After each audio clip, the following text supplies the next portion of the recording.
pergi ke pasar untuk membeli jambu dan kelengkeng.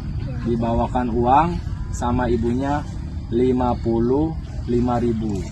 Harga kelengkeng 1 kilonya 20.000 dan harga jambu 1 kilonya 10.000. Nggak boleh pakai tangan. Kamu siapa?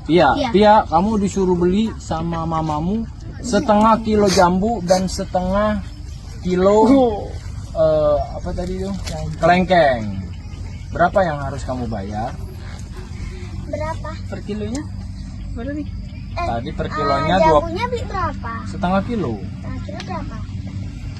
50. Lah, kan aku bilang tadi harga sekilonya kan Per kilonya jambu. jambu 10.000. Kalau kelengkeng 20.000 sekilonya.